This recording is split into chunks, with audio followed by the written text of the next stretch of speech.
ठीक है, आगे बताना है एसबीआई का राष्ट्रीयकरण कब हुआ था? 1956। एसबीआई का राष्ट्रीयकरण 1956 में हुआ था। जिस तरह से आरबीआई का राष्ट्रीयकरण कब हुआ था? 1949 में हुआ था। ठीक है, आगे बताना हैदर अली का जन्म कब हुआ था? 1721 में। हैदर अली का जन्म कब हुआ था? 1721। हैदर अली कहाँ का शासक था? मैसूर का शासक था। और टीपू सुल्तान कौन था?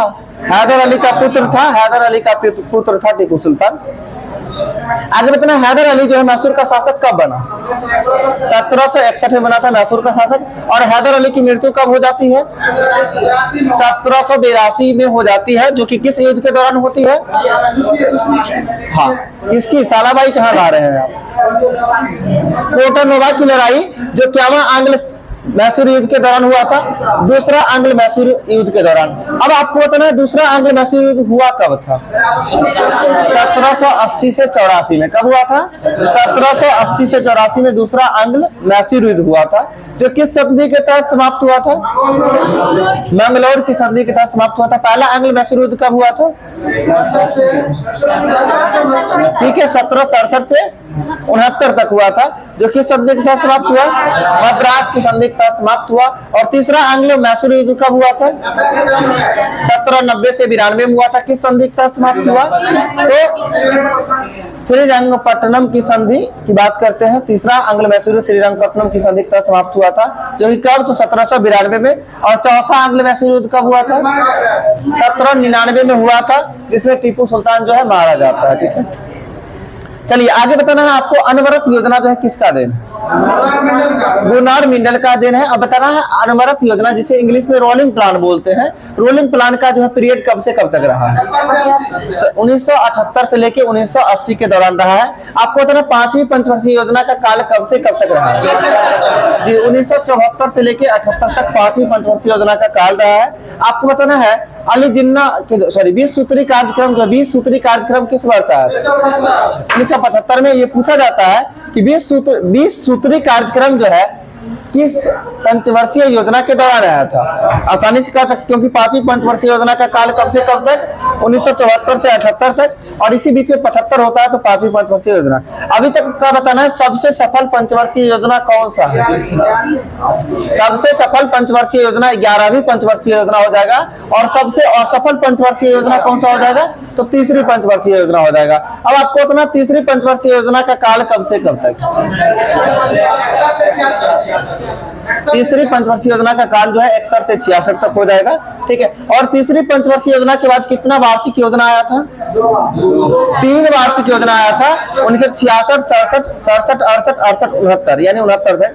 आपको बताना इसी के दौरान जो है हरित क्रांति आई थी, जो कि किस वर्ष आई थी?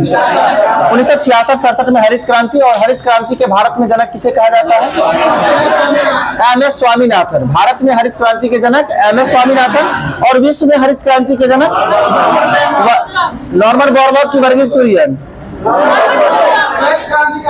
ठीक बता रहे हैं। अब नई आंसर आप ही लोग कह रहा था, जो है हरित क्रांति के विश्व में जनक हो जाएंगे आपको नॉर्मन बोरलॉग हो जाएंगे। आपको बताना हरित क्रांति शब्द जो है किस व्यक्ति के द्वारा दिया गया था? विलियम गॉड के द्वारा। किसके द्वारा दिया गया था? विलियम गॉड के द्वारा जो है हरित क्रांति शब्द दिया गया था। ठीक है, इसके आगे अब बताना है आपको हरित क्रांति किस देश की देन है? तो फिलीपींस की देन है। हरित क्रांति किस देश की देन है? तो फिलीपींस। आपको बताना है अंतर्राष्ट्रीय चावल अनुसंधान संस्थान कहाँ स्थित है? अंतर्राष्ट्रीय चावल अनुसंधान संस्थान फिलीपींस। और फिलीपींस की राजधानी मनीला, यानी मनीला भी पड़ता है। यही अंतर्राष्ट्रीय चावल अनुसंधान केंद्र कहाँ है? मनीला है। ठीक है, आगे आपको बताना है विश्व बैंक की स्थापना कब हुआ था? 1945 में। विश्व बैंक की स्थापना 1945 में हुआ था। और विश्व बैंक का मुख्यालय कहाँ स्थित है? वाशिंगटन डीसी ना। विश्व बैंक का मुख्यालय वाशिंगटन डीसी हो जाएगा। ठीक है, आगे आपको बताना है रॉबर्ट क्लाइव के समय जो है मुगल शासक कौन था? शाह आलम द्वितीय ना। अब आपको बताना प्लासी की लड़ाई के समय जो मुगल शासक कौन था? शाह आलम द्वितीय ना। प्लासी की लड़ाई के समय शाह आलम द्वितीय। और बक्सर की लड़ाई के समय जो है आलमगीर द्वितीय। उल्टा हो रहा है। प्लासी की लड़ाई के समय आलमगीर द्वितीय और बक्सर की लड़ाई के समय शाह आलम द्वितीय हो जाएगा, ध्यान रखिएगा। ठीक है, बक्सर की लड़ाई कब हुआ था? 1764 डेट की बात बोले तो 22 अक्टूबर 1764 को हुआ था। कब हुआ था? 22 अक्टूबर 1764 को। और प्लासी की लड़ाई किस तिथि को हुआ था? 23 जून 1757 को जो है प्लासी की लड़ाई हुई थी। आगे आपको बताना है भारी मशीनों में जो है स्नेहक के रूप में कौन कार्य करता है? ग्रेफाइट यानी ग्रेफाइट। और मंदक के रूप में कौन काम करता है? भारी जल करता है। सही है। आगे बताना आपको मास्टर ग्रंथि के रूप में किस ग्रंथि को जानते हैं? पीयूष ग्रंथि को मास्टर ग्रंथि के रूप में जानते हैं। ठीक है। आगे आपको बताना है शरीर का सबसे छोटा ग्रंथि कौन सा है? पिट्यूटरी ग्रंथि रहता है। ठीक है। आपको बताना बायोलॉजिकल क्लॉक के रूप में किस ग्रंथि को जाना जाता है? पिट्यूटरी ग्रंथि को ही जाना जाता है। ठीक है। आगे बताना है अंगूर जो है किस जलवायु की फसल है? अंगूर जो है उपोष्ण जलवायु की फसल है। आगे बताना औद्योगिक विकास बैंक का स्थापना कब हुआ था? औद्योगिक विकास बैंक का स्थापना 1964 में हुआ था, जिसको शॉर्ट में हम लोग IDBI के रूप में जानते हैं। आगे बताना है पिट्स इंडिया एक्ट कब आया था? 1784 में आया था। सही है। बताइएगा CU की किसकी रचना है? हुएनसांग किसके दरबार में आया था? हर्षवर्धन के दरबार में। सही है। आगे बताना है सूर्य का ताप हम तक किस माध्यम से पहुंचता है? विक्रम सही आंसर होगा। आपको बताना है DVD का full form? Digital video disc हो जाता है। क्या हो जाएगा? डिजिटल वीडियो डिस्क हो जाएगा। आगे बताना है प्रथम श्रेणी के कंप्यूटर में किसका प्रयोग किया जाता था? प्रथम श्रेणी के कंप्यूटर में किसका प्रयोग किया जाता है? वॉल्व का। आगे बताना आपको जानकी रमन समिति का संबंध किस क्षेत्र से है?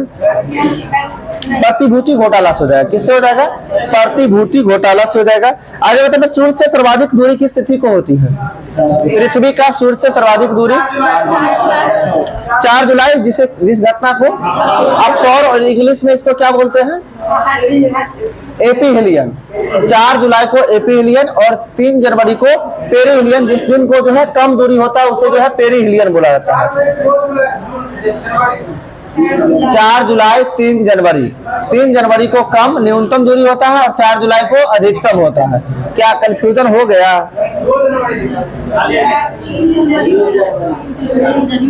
कहाँ पढ़े 2 जनवरी? कल के सेट में 2 जनवरी आंसर लगा है। कल के सेट में 2 जनवरी लगा है।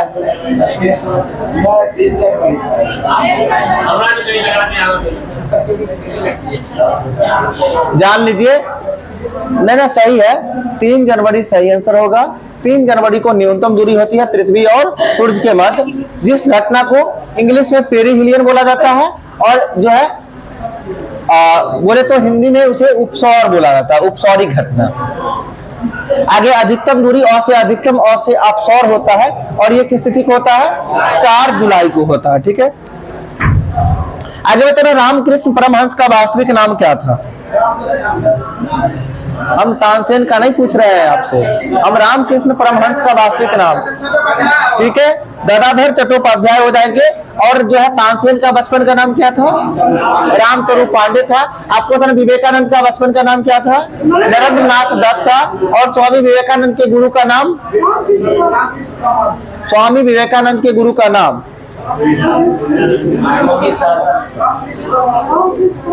रामकृष्ण परमहंस। बिल्कुल सही है। ठीक है। दयानंद सरस्वती के जो है बचपन का नाम बताना है।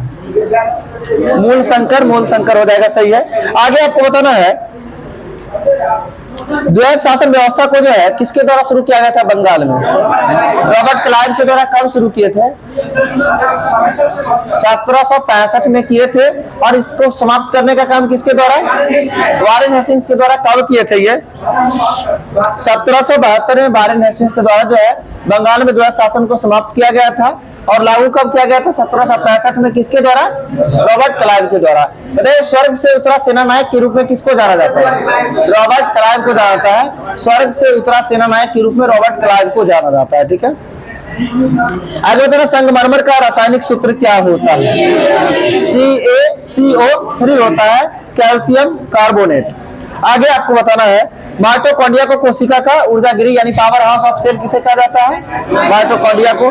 सही है। आगे आपको बताना है विटामिन B6 का रासायनिक नाम, पायरिडॉक्सिन। विटामिन B1 का रासायनिक नाम, विटामिन B1 पूछ रहे, ए नहीं पूछ रहे तो कोई रेटिनॉल बोल रहे थे।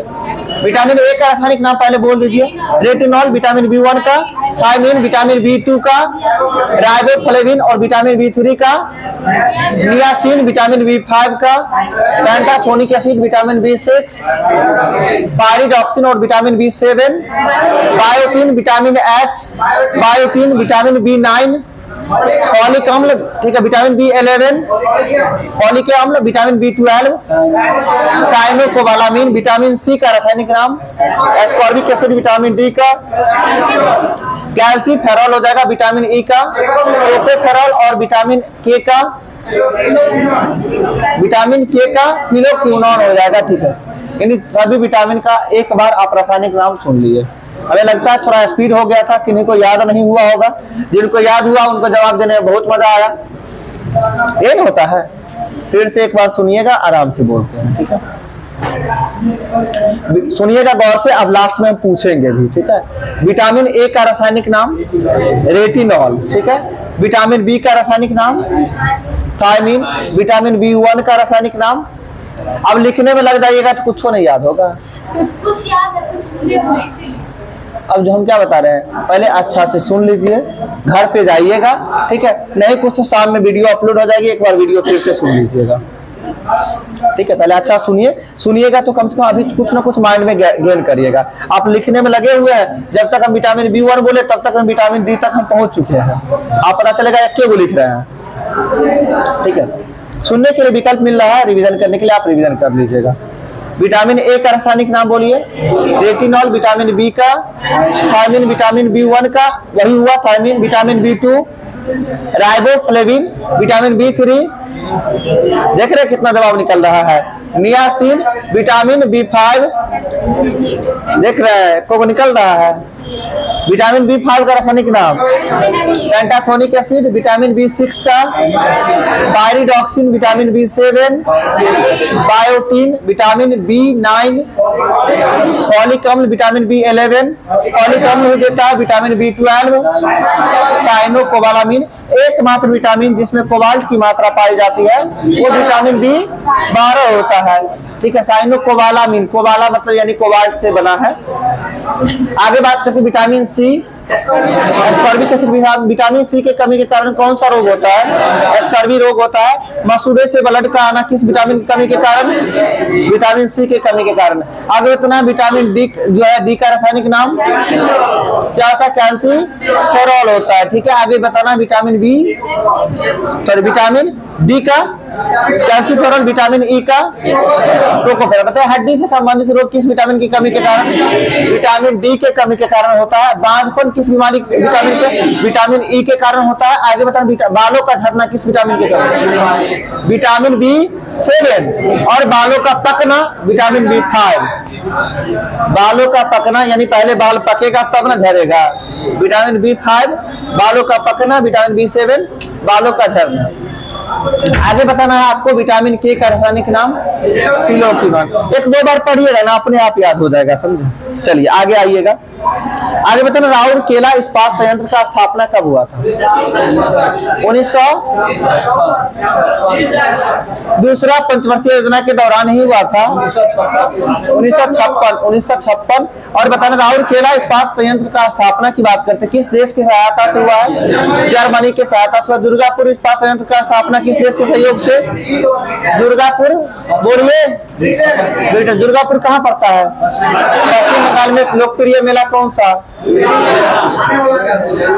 दुर्गा पूजा। चलिए कोई बात नहीं, इसके साथ साथ काली मेला भी लगता है अच्छा से, ठीक है।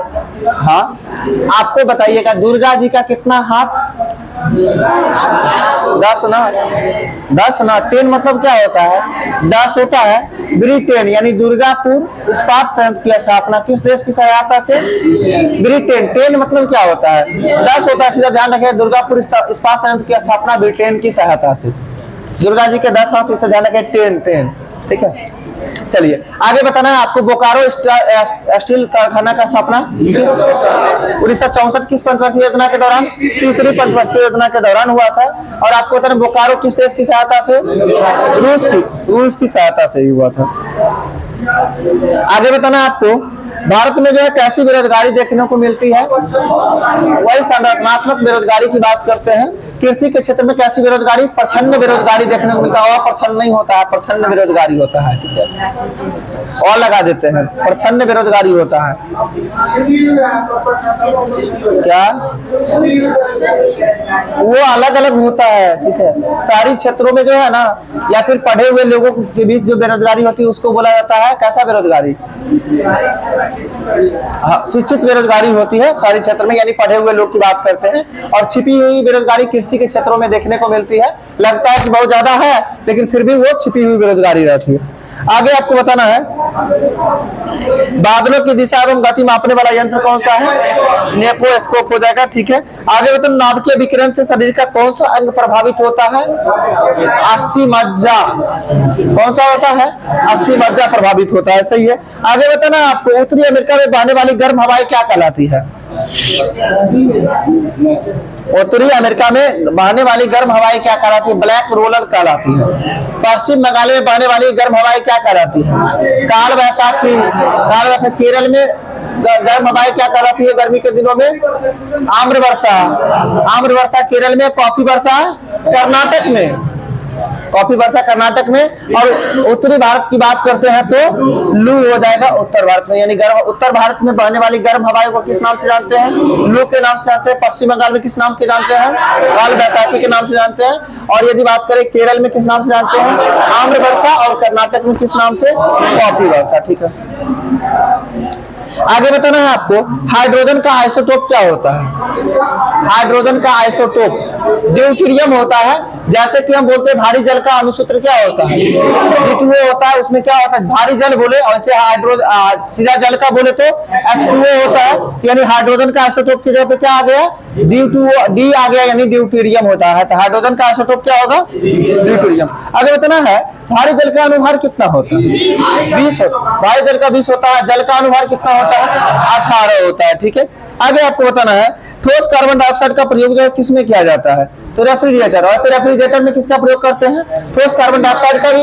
रेफ्रिजरेटर में ठोस कार्बन डाइऑक्साइड का भी उपयोग करते हैं। और रेफ्रिजरेटर में फ्रीऑन का प्रयोग किसके लिए करते हैं? शीतलक के रूप में। आगे बताना सरदार पटेल के नेतृत्व में बारदोली आंदोलन कब हुआ था?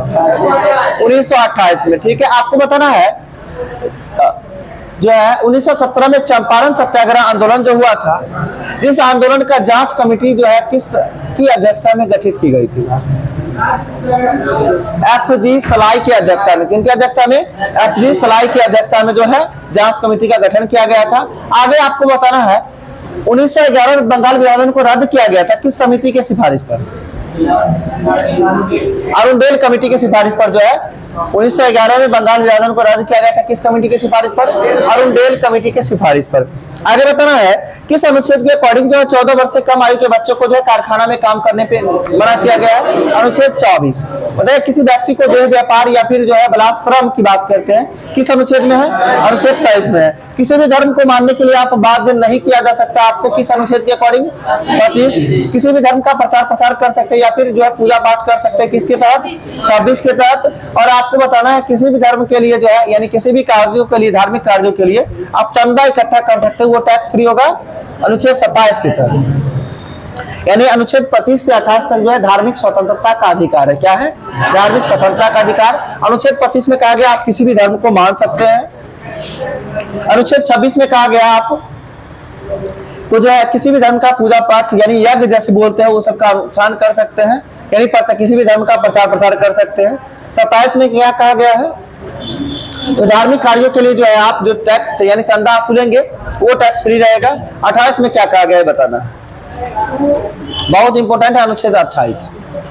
किसी भी शैक्षणिक संस्थानों में जो है किसी भी धर्म विशेष का शिक्षा नहीं दिया जा सकता है। छोड़ देते हैं आज के लिए। इनका है